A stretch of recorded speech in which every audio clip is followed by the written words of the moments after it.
Welcome, everyone, and we are glad to see you here at the third installment of an ongoing Digital Humanities Showcase series. For brief introductions, I wanted to give the Zoom room to Vicki McAllister. Welcome. Hello, everyone. I see people are still filing in here from the waiting room. So I'm just going to pause for a second while I see that the numbers here in my Zoom bar are going up. Okay, seems to have paused the numbers. So welcome, everyone. I'm pleased to welcome you, as Matt just said, to our third installment of the MAA's Digital Humanities and Multimedia Studies Committee's Centennial Showcase. This is our third. We have monthly, with a break for the annual meeting, been showcasing the types of digital humanities projects that the medieval studies has been offering. So this month we will have two more projects to showcase. I'm the chair of the Digital Humanities Committee, along with Matt here.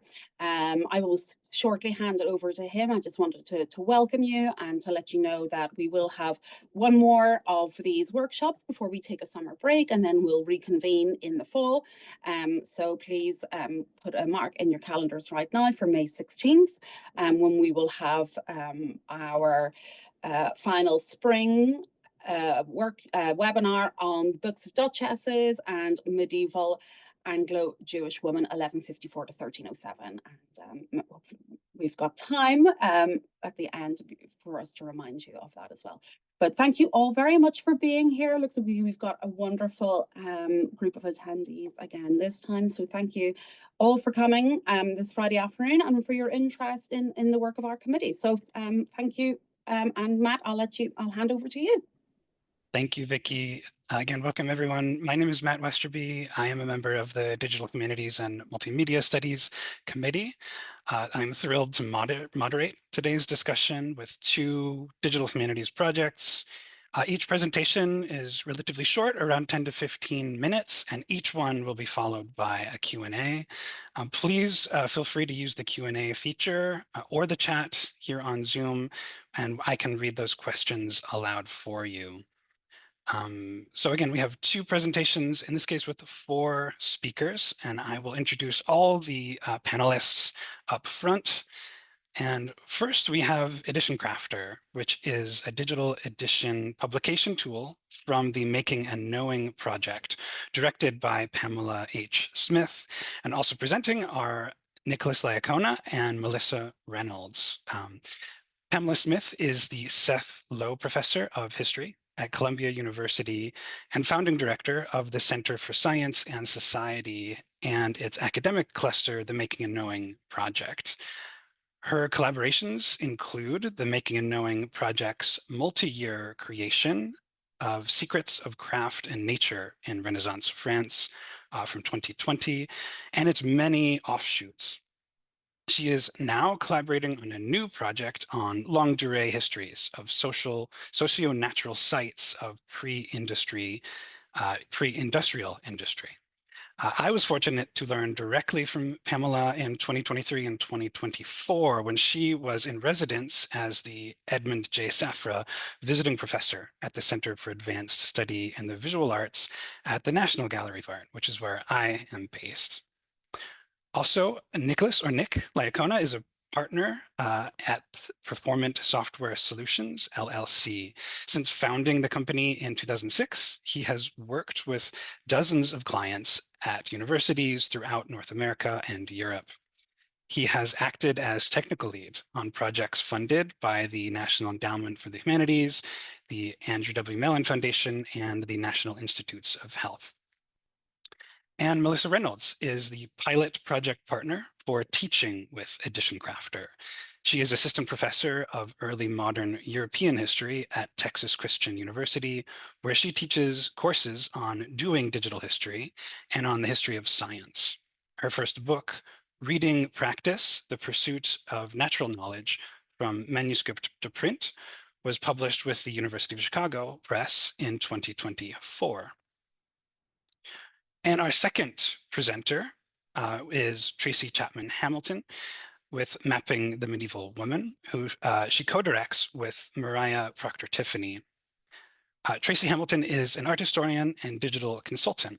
Her research is rooted in questions of gender studies, collecting, spatiality, and material culture, focusing on how women made themselves visible through patronage. And this is the subject of her 2019 book, Pleasure in Politics at the Court of France, Artistic Patronage, the Artistic Patronage of Queen Mary of Brabant, 1260 to 1321. With Mariah Proctor-Tiffany, she edited Moving Women, Moving Objects, 300 to 1500, and that was published in 2019. Her forthcoming book is titled The Ceremonial Landscape, Art, Gender, and Geography in the Late Medieval World. Dr. Hamilton has held multiple fellowships, including the National Endowment for the Humanities, Cress and DuPont Foundations, the International Center of Medieval Art, and the Bonnie Wheeler Foundation. She was a participant in the Cress Foundation Summer Institute for Digital Mapping and Art History, and one of the inaugural Mellon Fellows in the Digital Humanities at the Villa Itati in Florence. And she's also the vice president of the International Center of Medieval Art, which is an organization very near and dear to my heart as an art historian. So welcome everyone. Thank you for joining us. Please, for all of our attendees, please use the chat or the QA feature to submit your questions, and I will gladly read those aloud on your behalf. If you prefer to vocalize your question, just let us know in the chat and we can unmute you as well. Now, I will turn it over to the EditionCrafter team and Pamela. Thank you. Thank you so much, Matt. Thank you, Vicki. I'm going to share my screen and my PowerPoint here.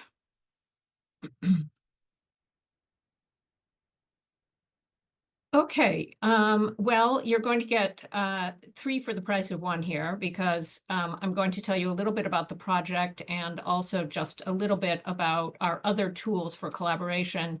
Many of you may know that the Making and Knowing project studies the practical knowledge of artisans in the pre-modern world, really to make clear the importance of embodied forms of knowledge more generally. From 2014 to 21, the project focused on artisanal knowledge in this remarkable late 16th century Middle French text of practice, of which we've now published a digital critical edition. You can see the URL there.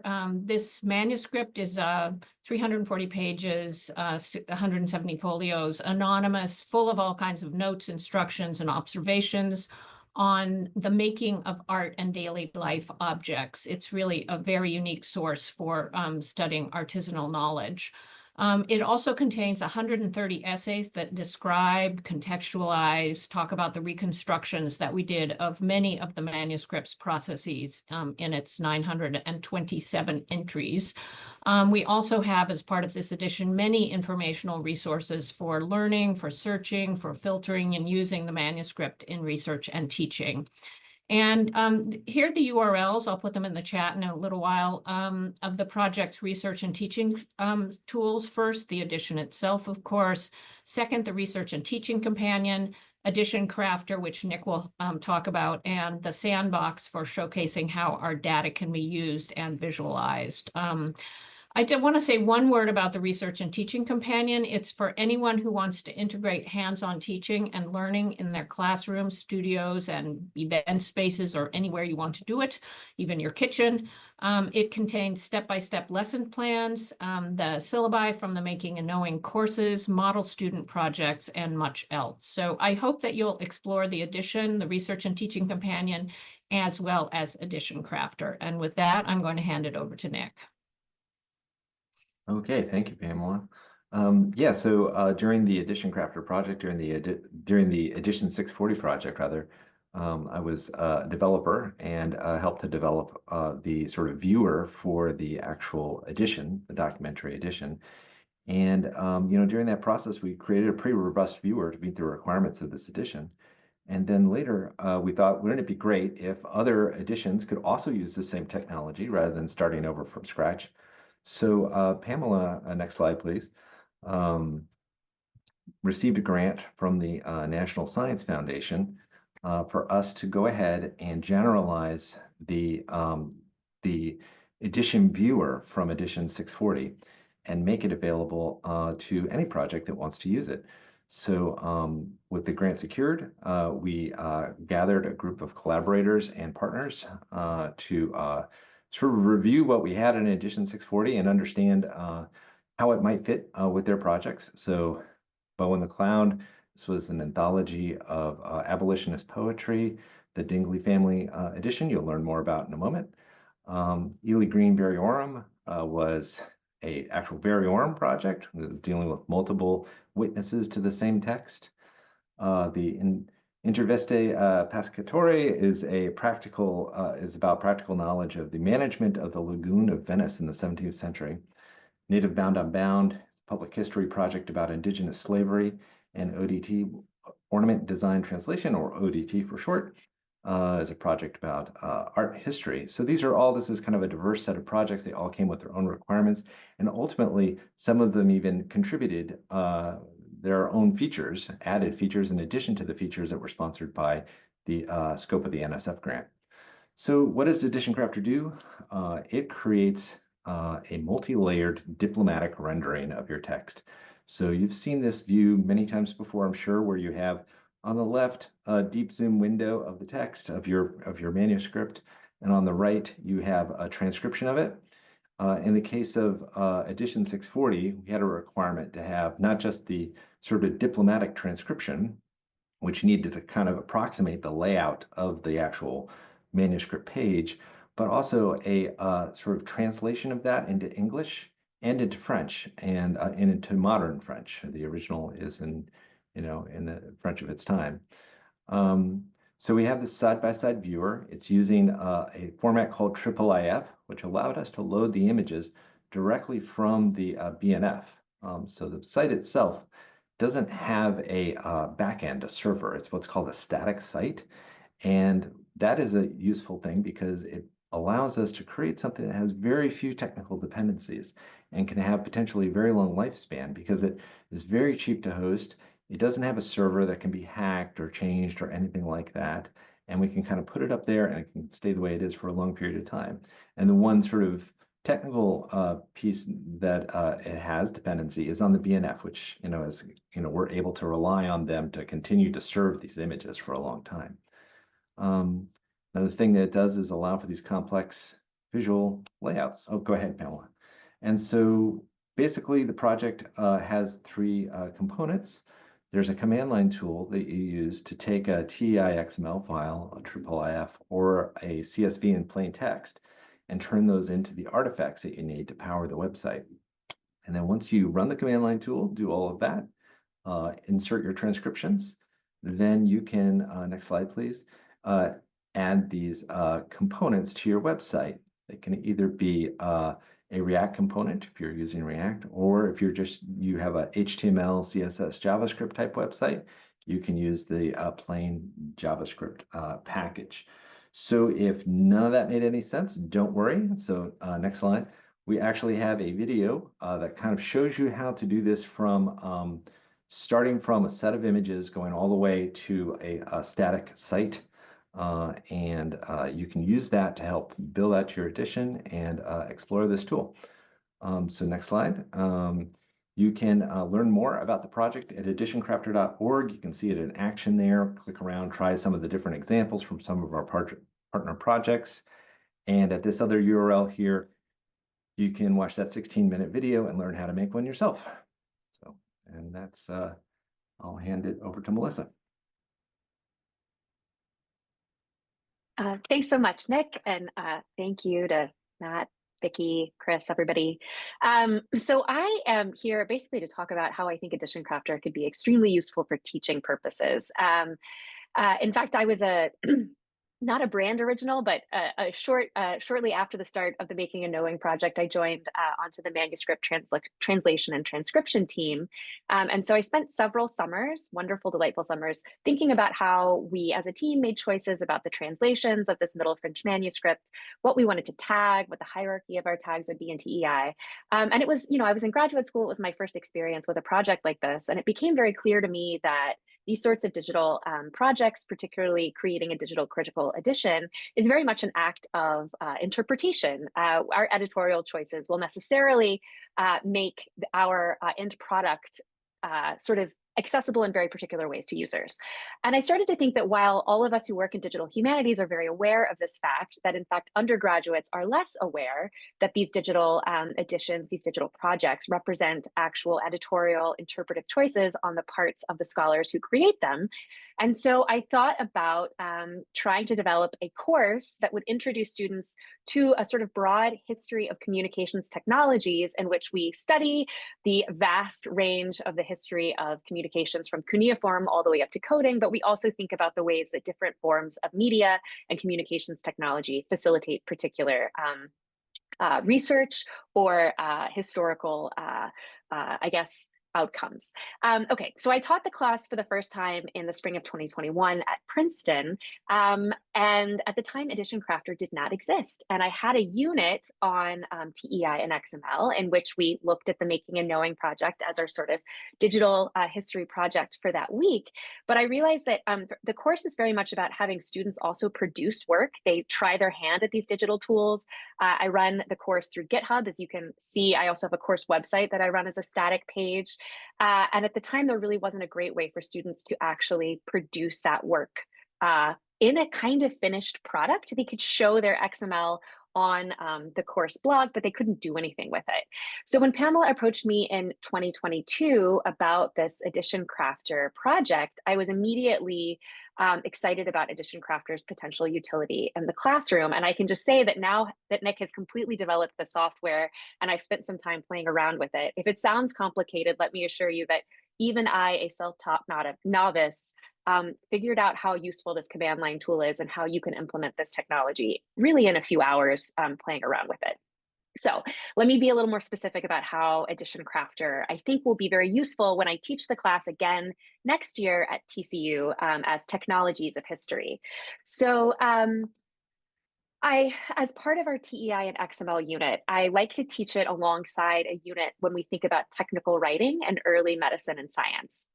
I am a historian of early medicine and science, specifically late medieval English and early modern English manuscripts, manuscripts about medicine and practical knowledge. And I got the idea when I was researching my first book that it would be really cool if I could create a digital critical edition of a number of 15th century medical manuscripts that were collected by a 16th century English bureaucrat named Henry Dingley, who also annotated them with his thoughts and his experiences trying and testing recipes. This would be a huge project if I were to undertake it myself. It's at least 6, if not 7 manuscripts, hundreds of pages long, lots of annotations. But I thought that these manuscripts might be especially ideal for use for transcription as a collaborative project with students. So when I have peeked under the hood of EditionCrafter, I plan to use it in the spring, essentially to crowdsource, and Pamela, I think you can go to the next slide on this now, crowdsource the transcription of Trinity College, Cambridge manuscript 0835, which is a great manuscript to start with for a number of reasons. Dingley owned it and annotated it, but it's a professionally copied Middle English, almost like a medical textbook, a kind of general all-purpose set of recipes and information. It's also written in a professional and very neat 15th century hand. It's in Middle English, so students can find the text accessible, difficult, but accessible. And it's also been completely digitized by Trinity College Library in IIIF format, which again means we don't have to host images. We can just pull that right into our static site. So what EditionCrafter enables is that I can essentially ask students to transcribe individual pages of the manuscript. And you can see in the slide here, I'm just showing you what it looks like if I host all those text files in GitHub, which is how I run the course. They can produce a single page of transcription They can submit a pull request to GitHub so I can verify these things. I don't have to worry about their transcriptions interfering in a large XML file and crashing the whole transcription or messing up the entire manuscript. And what's really cool about EditionCrafter is that from these individual text files, when I run the command line tool, I can then transform them into a single XML file, and I can actually publish it before the transcription is even complete. So we can see partial transcriptions of particular pages that will allow my students to actually publish their work. And in that way, we can have a kind of iterative, gradual process of transcription and publication. And I think there's a really lovely kismet to it. If you go to the last slide, it'll just show you what the edition, the manuscript information. And the name of the project, I'm calling it Old Books, New Science, Reconstructing the Dingley Family Manuscript Library. But I think this actually gives students access both to primary source work, and it also, I hope, will get them to think about the relationship between how technical writing now makes objects accessible to us in a digital format. It renders a knowledge production tangible in real ways, in the same way that recipe writing in the 15th century and these early texts also rendered particular kinds of knowledges accessible in other ways. And that's it for me.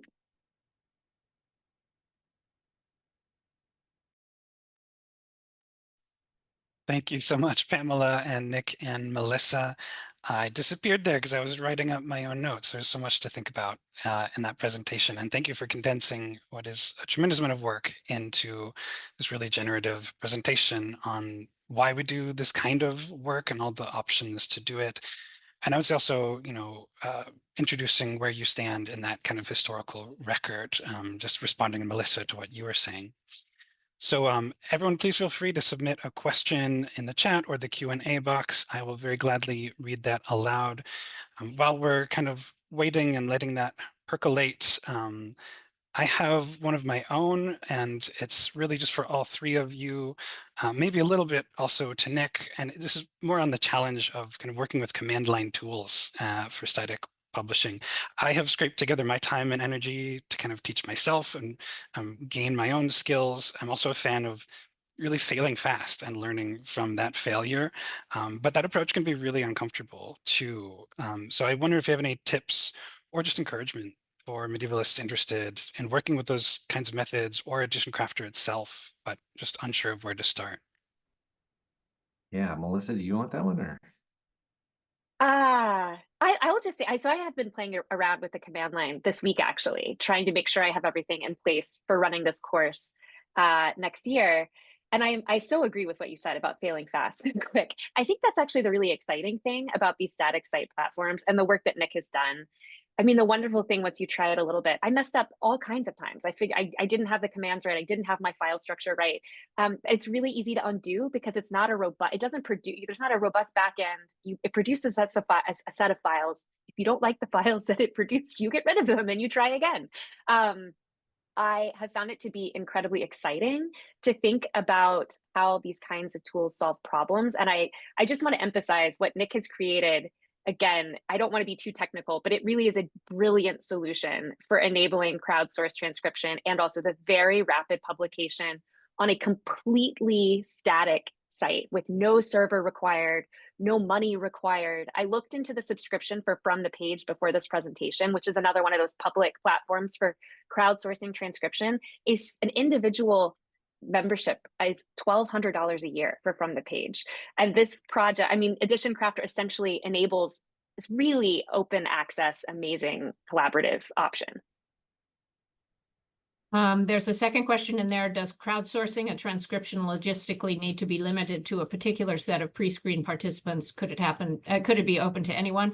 I'll just say that for the edition itself, Secrets of Craft and Nature, we first open it up to students who wanted to learn Middle French paleography, already had good French. We got a great, we did a call for applications and got a great group of people. And within 2 years, after we kept changing our tag set, we realized that we needed to bring in people who were not novices and people who had been experienced with our prior tag sets, et cetera. So that's my experience with EditionCrafter. And Melissa, I guess you're just opening it up to your students. So And there again, EditionCrafter is different from the original edition because, I mean, it's not different in the sense of the kind of back end and the static site and everything. It's that simple technology stack also, but it was, you know, there were more ways in which it could go wrong. But I really think that what you said, Melissa, that you can just play around, delete the files.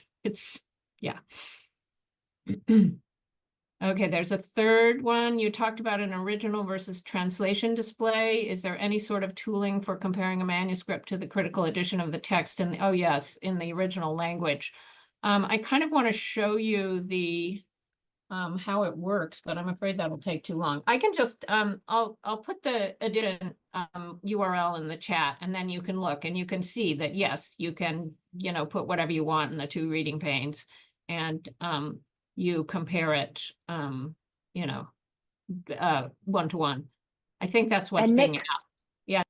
correct me if I'm wrong, but when I was looking at the EditionCrafter getting started, you do have an option actually to have a third viewing window now, right? If you actually create your own site. So you could feasibly have a manuscript, a critical edition, and a transcription all showing at the same time. Correct. There's also a function for a glossary, and we've also added now a thing where you can just put your own little markdown file in there if you just want to kind of have some notes about the project. Okay, Nick, the next one's for you. Does EditionCrafter facilitate TEI tagging of the text, or are students required to learn TEI markup?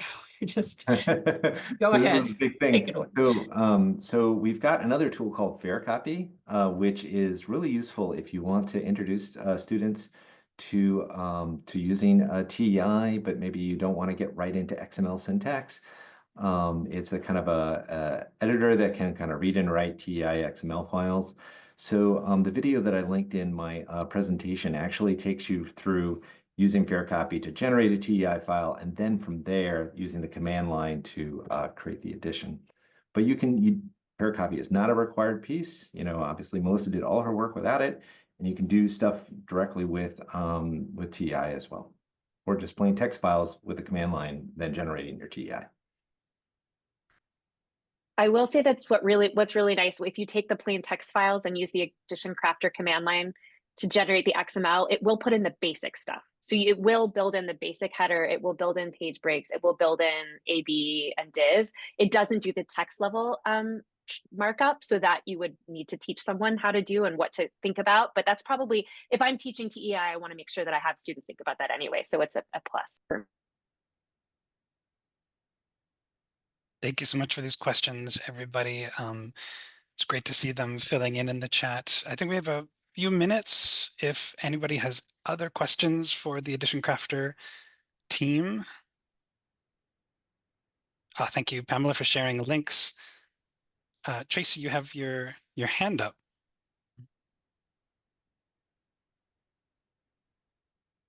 You're muted. Oh, I thought I had hit it. Sorry. Okay, you can hear me now, though. Mm-hmm. Yeah.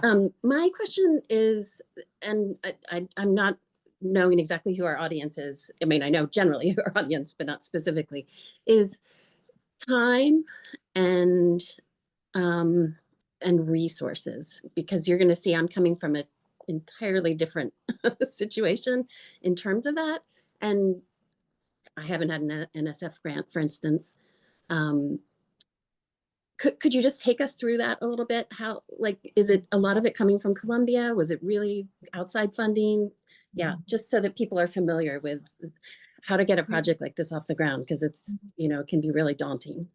Yes, that's a very good question. So there are two answers to that. First of all, Secrets in Craft and Nature, the edition itself was resource and personnel heavy, but it was entirely collaborative. I mean, we did almost 8 years of courses in which students helped us to write, you know, to do the experiments, to produce the essays, we had a couple of small workshop grants for the summer paleography, or what we came to call text workshops, in which we did the transcription, translation, and the markup.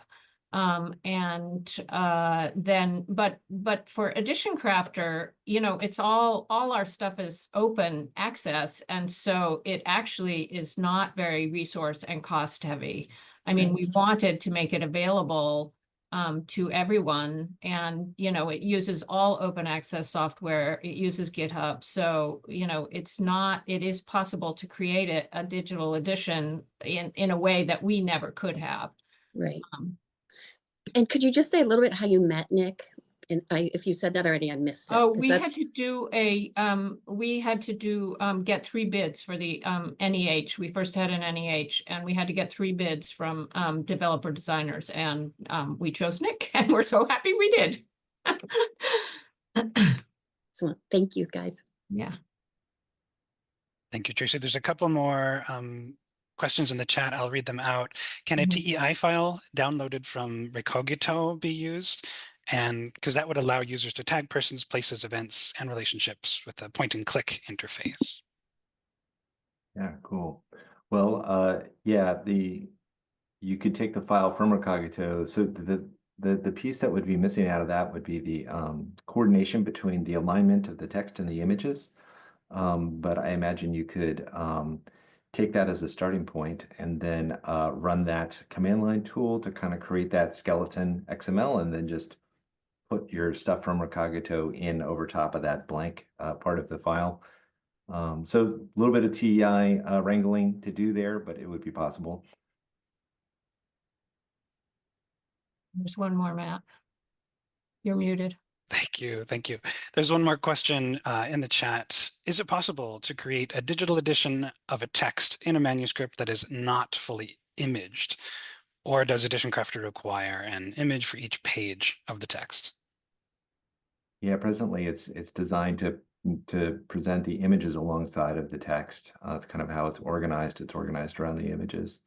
But there is another tool called citation, which would be good for just a text where you're just purely dealing with like a reading text or a transcription without images.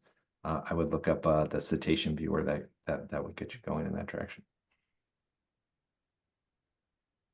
All right. Well, we are a little over halfway past the hour. So thank you, everyone, for your questions. And thank you to our presenters, Pamela, Nick, and Melissa, for that first presentation.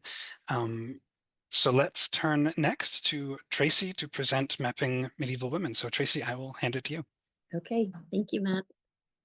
Share my screen.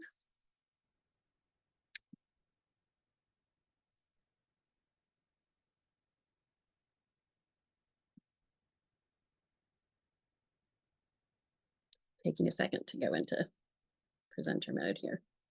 There we go. So I, when Matt first wrote me, and I thank him so much for getting in contact with me and for the Medieval Academy, of course, of putting this on. This is a hugely, I think, useful set of projects to be presenting to people, to give us a full range, but also, again, a real shift. And to finish the point I was making about when Matt first wrote, is that I'm at an early stage with my project, is how he described it. And that's not entirely true, in that the mapping project has been going on for a number of years, and began, as he said in my introduction, when Mariah and I were both chosen to participate in the institute, the Summer Institute on Mapping and Art History that the Crest Foundation funded. And we brought to that the beginnings of the mapping project.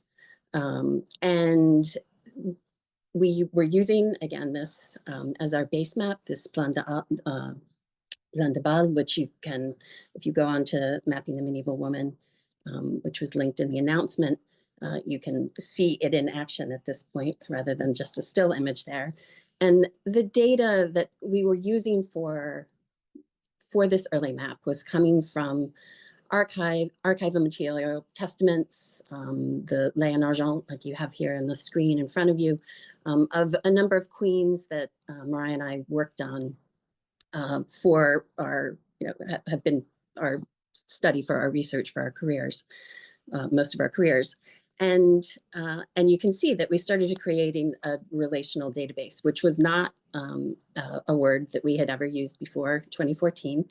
And certainly really expanded our mind in terms of what we were thinking about with how we produced our material, right? We had been certainly trained to think about writing books and writing articles and giving lectures to students, and hadn't been trained in the digital. So this is my call to people, anybody who's on here who's brand new with this, don't be afraid. There's so much support out there, and it's really, really quite possible to learn all these new tricks. And again, so many of our younger scholars already are trained with digital knowledge that wasn't the case when I was in grad school in the 90s. So you can see we started to create a database. And while, again, at the Mapping Institute, we took the plan de balle and we geo-rectified it onto a base map here in ArcGIS. And you can see it's pretty extraordinary in that often when you geo-rectify something, an older map like this in particular, it'll actually get bent out of shape as you stick it to certain points to the modern day locations. But the plan de balle stayed pretty much exactly the form that it was originally. So a testament to the map makers, the cartographers of this period. And then into that map, we started to add in these data points that we had collected. After we worked with ArcGIS, we went on to work with Omeka's Neatline. So you're gonna have like a little history tour of digital mapping for a moment here. And again, you upload longitude and latitude, you upload your data, upload all of the points that you want to be visualized in these maps. This, of course, in Neatline here, what you're seeing is a really very different approach to collecting and to gift giving between two women, Mao d'Artois and Clémence of Hungary, Clémence in red and Mao in blue. And you can see how by mapping, you've visualized this very kind of small scale, short distances at least, not small scale in terms of money, that Mao is participating in versus the kinds of distances that objects traveled. For Clémence, she relied on a much more international kind of community that she's working with. And mapping, again, allows you to see those things, allows you to visualize them. When I was at Itati, like Matt mentioned, I was able to further go ahead and work with a bunch of other different mapping softwares like Carto, and it's had a bunch of different names along the way. And this allowed me to map some points here.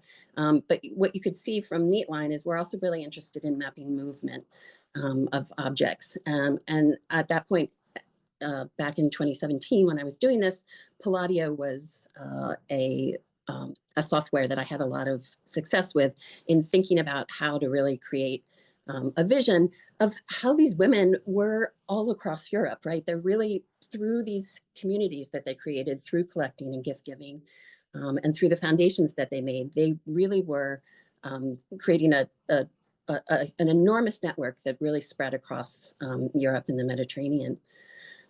So that gets us to what is, in fact, quite a new project, just a couple of years old, which is the current 14th century Paris case study that's on our Mapping the Medieval Woman website. And I'll take you through how we produce this in a second. But what I want to say is what we hope to and what we're looking for with future funding is merging these two things together, right? And being able to have this very close in case study expanded exponentially, geographically, chronologically, and to map as many women as possible. Because who we were working on with this material were just elite women. Who we're working with in this project at this point are women of all classes across the city of Paris. And again, the idea again is to really illustrate visually how prevalent women were to the world. I mean, it's obviously they're half of the world, but they don't always show up in the archives the way, you know, in equal measures as with the men. But what we started after we mapped the hotels and the sites of marriage and the sites of burial and other sites of patronage, like the creation of colleges that two of my queens did in the 14th century. We then turned to a series of tax rolls that exist around the year 1300.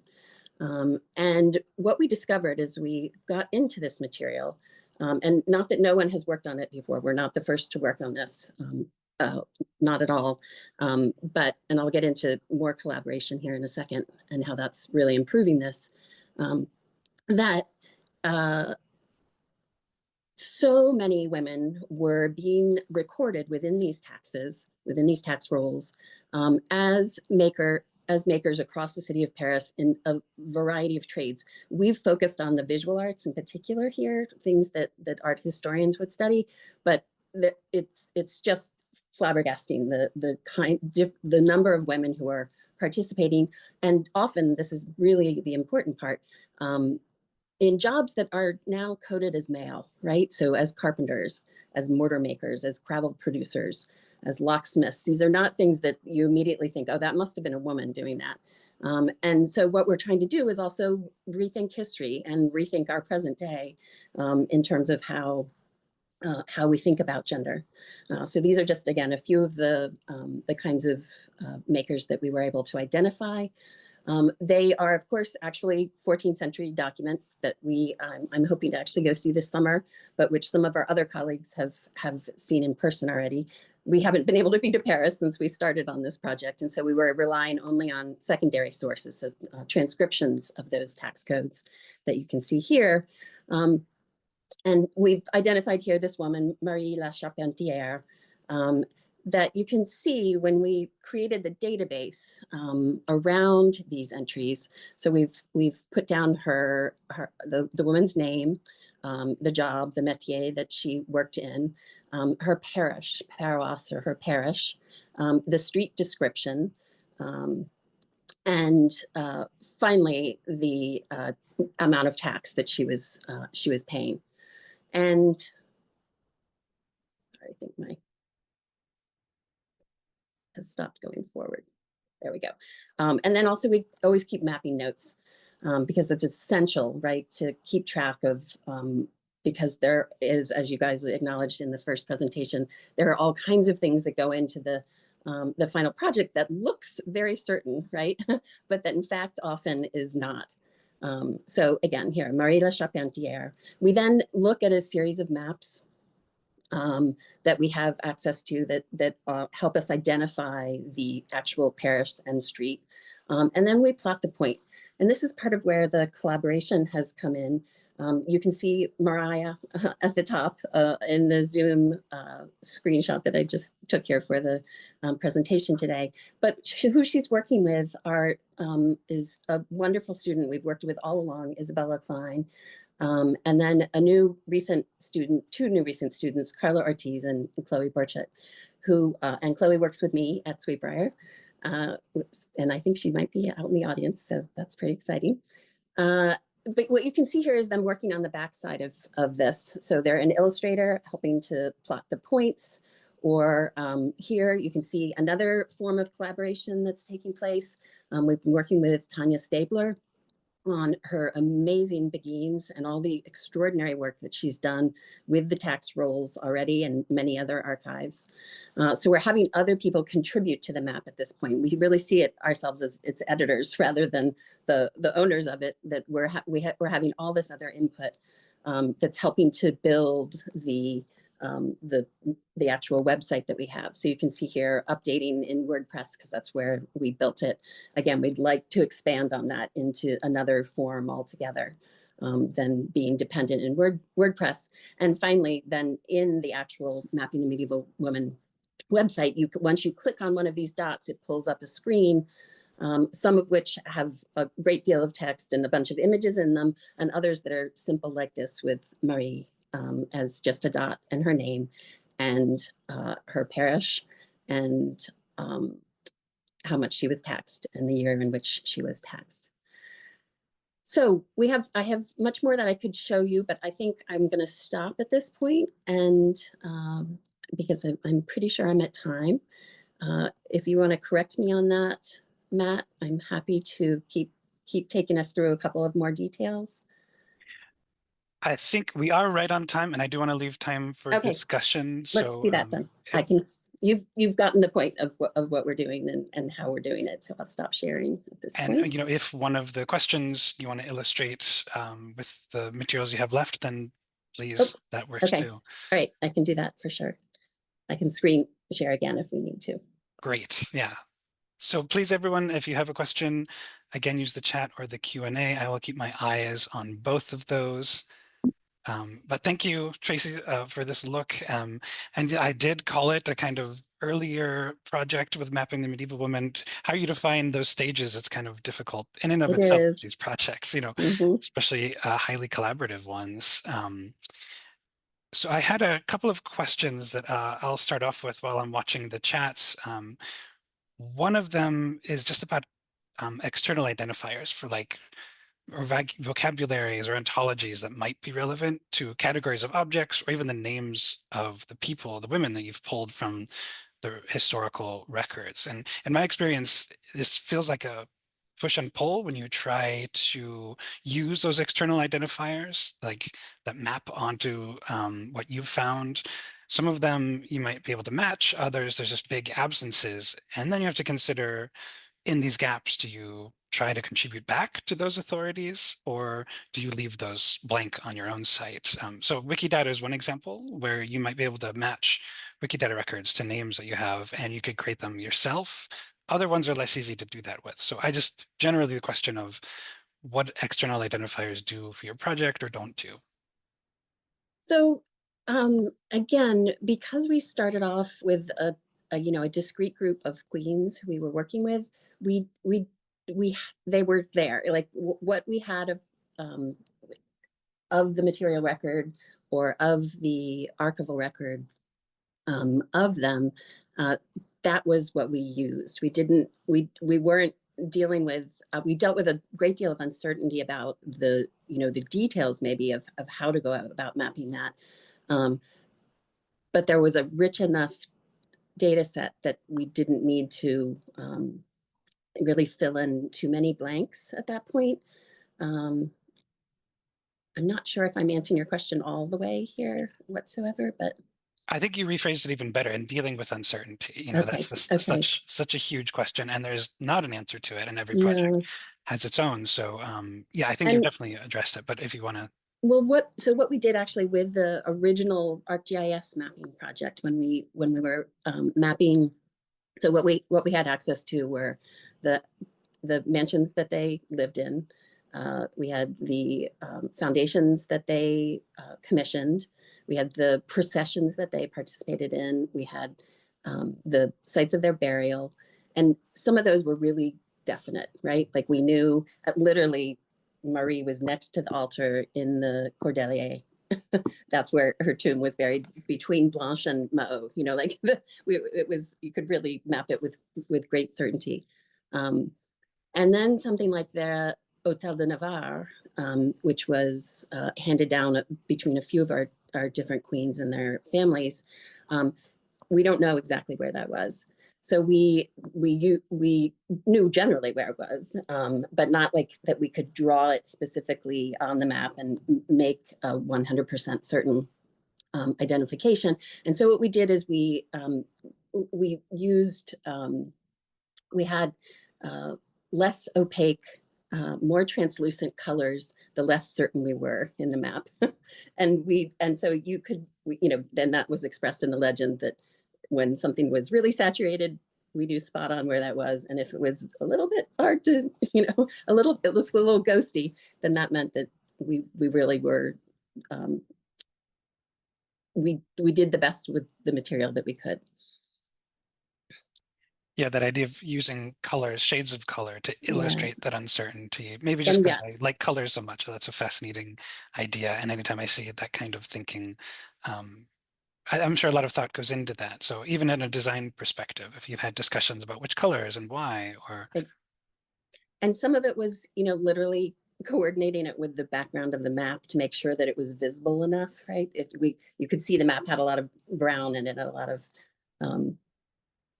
pretty neutral colors. So we used, you know, like purple and green and things that you could actually see against the background of the map.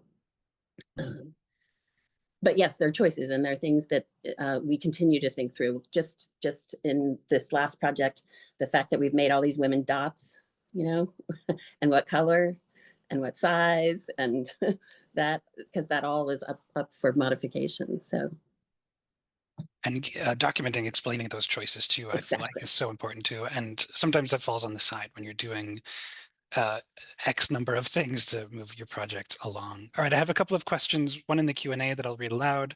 Are you embedding GIS in the WordPress, or are these different web pages? The question, they wonder from where you're taking the data to put in a GIS system. I'm just going to read it myself so I can. So where we take our data from, if I'm seeing that correctly, we are getting that from you know, primary sources. That's the main source of our data. The way we then insert that into GIS is you know, by uploading the data sets that we've created. With the WordPress site, it's all hand drawn. It's all hand placed. So it's not actually using GIS in terms of latitude and longitude at this point. It's us sort of manually creating where it's located. And that's where we would like to, where we need more time and more money to be able to get back to utilizing ArcGIS, or not necessarily ArcGIS, but by using GIS more broadly, and again, being able to expand out from Paris. And at that point, it won't probably we won't have historic maps that are always our, you know, our ground, you know, the base map. We'll have to again rethink how it is we're visualizing the medieval world. And I'm so sorry. Okay, well that's not. That just went away. I was going to say. Oh, sorry. I just clicked the button that it's you okay. I just so. had not met that person before, and I wanted to say thank you for the question. Any other questions from online or from our panelists? I saw there's a request to post a link. Thank you very much, Nick.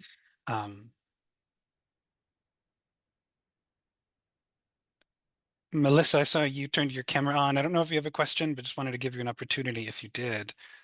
Sure. I was just going to ask actually that question about whether or not WordPress is playing nicely with GIS, or if you'd figured out a way to do it. Because I use the mapping, or the MOML site, Mapping Early Modern London, when teaching, and it's so amazing. And I know they have this really lovely transparency in that project where you can actually get the full XML file as well. Right. So, but I also know they have a huge team, and that it was institutionally supported for years and years and years. So I'm very aware that that's not easy to do necessarily as an individual. So I was just wondering if you were aware of platforms that would facilitate that sort of static site host or whatever. Yeah, I mean, and that's again exactly what we're trying for. I you know, what we'd also like to bring in is the whole idea of chronological shift, you know, so that you could really year by year of the tax codes or of these women's lives be able to see where they are, if they've moved, what, and there's so many interesting questions that come up from when you see those shifts and then when you see them not shifting, right? Like, and it's been really fascinating to kind of understand the space of Paris. I felt like I know it pretty well already. I've been working on it for 25 years, and I've learned so much from this in terms of not just specific places, but also neighborhoods and how they must have trying to at least understand them a little bit of how they must have felt to inhabit at this time. I have a question if, so I think it's really interesting, the way you have been talking about how much you learn by, building the website, which of course is, is always the case. But I'm wondering, because you have, you showed us your early projects and how they have become books, et cetera. So do you see this site as being, durable and, something that will be used by people as a product, or I mean, a finished research product, or do you see it mainly as an exploration, for your own research that you will then use in various ways, teaching, writing books, etc. Just to reflect on the, those two processes. No, that's a great, thank you, Pamela, for that. It started off very much as us trying to come to terms with our own materials. But very quickly, especially as we started presenting on it, there was clearly a great deal of excitement about it. And so it's very much at public facing at this point. And again, what I hope, we have Tanya helping us with the Beguines and the huge database that she's already created. We have Lindsay Cook, who's interested in writing an entry on women carpenters. Sharon Farmer's work is in there also on the silk trade. And so there's just the potential for collaboration. And that's how I've always envisioned the larger project, literally all women, right? From the medieval world, and maybe focusing more on the art historical bent for me, artists or patrons. But to be able to have anybody able to input the material. And so, no, I don't think that this site will be stable forever. It's WordPress. It already looks out of date to me a little bit when I go back and look at it. But I do think the material there has a larger public than just Mariah and I at this point. Yeah, it certainly looks like it. And I'll just say that, this is one of the things that we found also was just how much, you learn, how much actually building the site and doing all of the research to, build out the content of the site is really brings to light things that you would never get from just the archival research or the textual research itself. Well, we wouldn't be able to see all that archival research, right? That's how we're able to visualize it in this one glance. You can suddenly see, pages and pages and pages are there in front of you, and there's that's what I find so satisfying. We do have time for one more question, and there is one in the Q&A box, Tracy, if you wanted to take a look, and if you don't mind reading aloud all of your part of it, just for folks online. So this is from Samuel Gruber. I'm curious to know at what stage you felt ready to implement the online mapping, where in your research and data collection process you were. From the beginning we built the database while we were learning ArcGIS. So that was there was and that was over 2 weeks in August of 2014. So that was my brain almost broke that summer because there was so much. I had gone from being a manuscript rat to suddenly dealing with all this digital stuff, and it was so new. So yes, we mapped immediately, and ArcGIS was hard. It was really hard to learn in that amount of time. There are many other tools that are out there now that are far more simple than if you are not familiar with it. So let me finish reading. Years of archival research, for sure. We already had done that, but I don't think you need to. No, I think you heard everybody else here today say you get in and you play around with stuff, right? And you make mistakes, but that's the only way you're going to actually get anywhere. So I would encourage instant immersion, excuse me. And how much does ongoing research save the programming and vice versa? Does knowing the display will be in certain ways influence the emphasis on, the types of historical and topographical information you pursue? Yes, of course. I mean, that's these, people who have been involved in the digital humanities from the beginning have said, you know, these are tools. Like, they're not here to drive the drive the research. It's the research that drives the tools. And